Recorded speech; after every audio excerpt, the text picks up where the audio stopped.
வணக்கம். பரபரப்பு மீடியா செய்திகளுக்காக நான் நிரோஷன். காசாவில் இஸ்ரேலுக்கும் ஹமாஸுக்கும் இடையே போர் நிறுத்தம் நடைமுறைப்படுத்தப்பட்ட நிலையில் மத்திய இஸ்ரேலில் பல இடங்களில் தாக்குதல்கள் நடத்தப்பட்டுள்ளன. இது காசாவில் மீண்டும் போரை தூண்டும் அபாயத்தை ஏற்படுத்தியுள்ளது. மேற்கு கரையில் ஹமாஸின் கிளை அமைப்பை சேர்ந்தவர்கள் திட்டமிட்ட பெரிய குண்டு தாக்குதல் முயற்சியில் மத்திய இஸ்ரேல் முழுவதும் பல்வேறு இடங்களில் நேற்று வியாழக்கிழமை மாலை பல பேருந்துகள் வெடித்து சிதறின. பட்னியா பகுதியில் பேருந்துகளில் குறைந்தது 3 குண்டுகள் வெடித்ததாக இஸ்ரேலிய காவல்துறை தெரிவித்துள்ளது. சம்பவத்தில் எவருக்கும் காயம் ஏற்படவில்லை எனவும் சந்தேக நபர்களை தேடும் நடவடிக்கை மேற்கொள்ளப்பட்டு வருவதாகவும் போலீசார் தெரிவித்தனர். மேலும் சாத்தியமான வெடிகுண்டு சாதனங்கள் வேறு எங்கெல்லாம் உள்ளன என்று பார்க்கும் விதத்தில் அனைத்து பேருந்துகள், ரயில் மற்றும் இலகு ரயில்களை நிறுத்துமாறு போக்குவரத்து அமைச்சர் மிரி ரெகேவ் உத்தரவிட்டுள்ளார். இப்போது மொராக்கோ சென்றுள்ள ரெகேவ் தனது மொராக்கோ பயணத்தை குறைத்துக் கொண்டு உடனடியாக இஸ்ரேலுக்கு திரும்புவார். பிரதமர் பெஞ்சமின் நேதன்யாகுவின் அலுவலகம் வியாழன் பிற்பகுதியில் ஒரு அறிக்கையை வெளியிட்டது. அதன் நிலைமை குறித்து பிரதமர் தனது ராணுவ செயலாளரிடமிருந்து தொடர்ந்து புதுப்பிப்புகளை பெறுகிறார். விரைவில் பாதுகாப்பு மதிப்பீட்டை நடத்துவார் என்று எதிர்பார்க்கப்படுகிறது என்பதை மீண்டும் உறுதிப்படுத்தியது. தற்போது வெளியான தகவலின்படி அந்த வெடிகுண்டுகள் நேற்று மாலை வெடிக்க வைக்க திட்டமிடப்படவில்லை.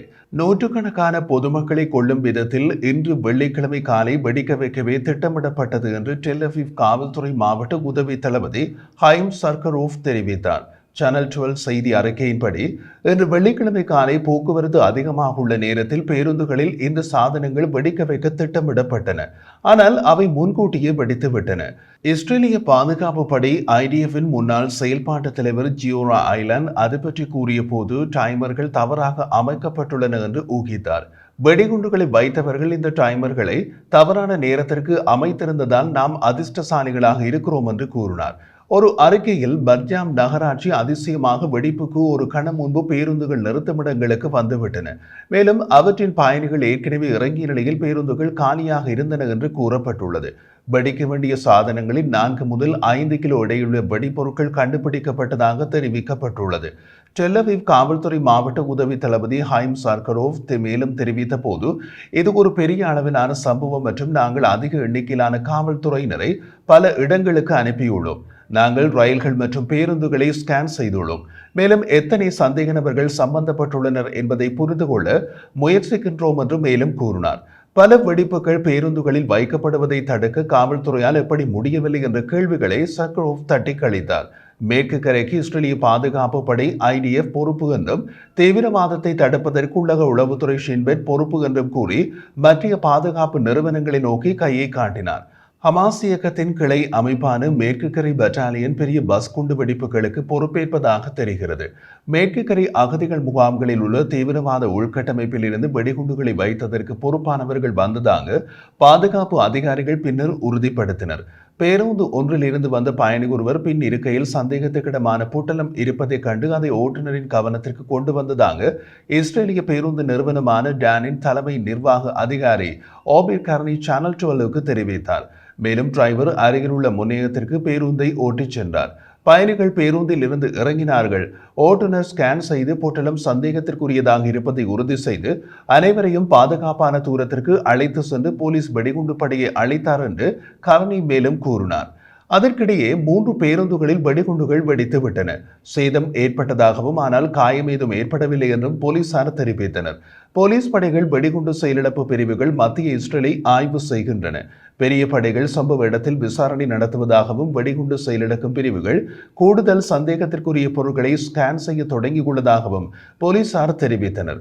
பொதுமக்கள் அந்த பகுதிகளை தவிர்க்குமாறும் சந்தேகத்திற்கிடமான பொருட்கள் குறித்து விழிப்புடன் இருக்குமாறும் பொதுமக்களை கேட்டுக்கொள்கிறோம் என்று காவல்துறை அறிக்கையில் பொதுமக்களை எச்சரித்துள்ளது.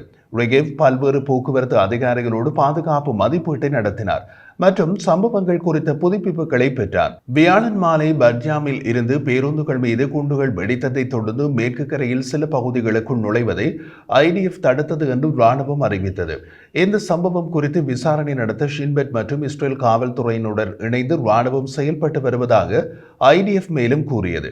குண்டுவெடிப்புகளுக்கு பதிலடியாக மேற்கு கரையின் ஜூடியா மற்றும் சமாரியாவில் உள்ள அகதிகள் முகாம்களுக்கு எதிரான அதன் நடவடிக்கைகளை தீவிரப்படுத்த பாதுகாப்பு அமைச்சர் இஸ்ரேல் காட்ஸ் IDFக்கு அறிவுறுத்தினார். மேற்கு கரையில் உள்ள தீவிரவாத தாக்குதலுக்கு எதிராக IDF ஒரு சக்தி வாய்ந்த நடவடிக்கை மேற்கொள்ளும் என்று பிரதமர் பெஞ்சமின் நேத்தன்யாகுவின் அலுவலகம் அறிவித்துள்ளது. வியாழக்கிழமை பேருந்து குண்டுவெடிப்புகளை தொடர்ந்து இன்று வெள்ளிக்கிழமை அதிகாலையில் பாதுகாப்பு மதிப்பீட்டு கூட்டத்தை நேத்தன்யாகு முடித்த பின்னர் இந்த அறிவிப்பு வெளியிடப்பட்டது. மேலும் தீவிரவாத தாக்குதல்களுக்கு எதிராக இஸ்ரேலிய நகரங்களில் தடுப்பு நடவடிக்கைகளை அதிகரிக்குமாறு இஸ்ரேலின் காவல்துறை மற்றும் ஷின்பெட் ஆகியோருக்கு நேத்தன்யாகு அறிவுறுத்தினார்.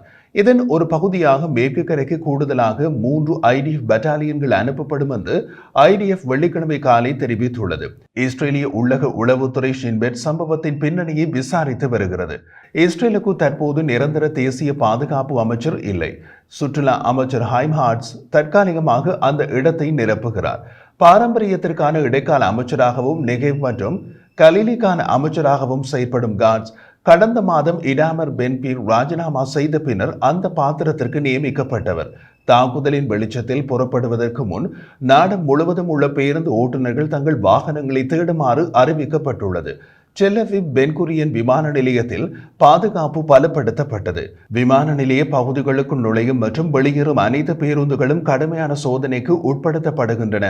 ஜெருசலேமின் லைட் ரயிலுக்கும் பாதுகாப்பு பலப்படுத்தப்பட்டுள்ளதாக சேனல் 12 செய்தி தெரிவித்துள்ளது. ஜனவரி 21 முதல் IDF வடக்கு மேற்கு கரையில் ஆபரேஷன் இரும்பு சுவர் என்று பெயரிடப்பட்ட ஒரு பெரிய தாக்குதலை நடத்தி வருகிறது. அந்த தாக்குதல் மேலும் தீவிரமடைய போகிறது.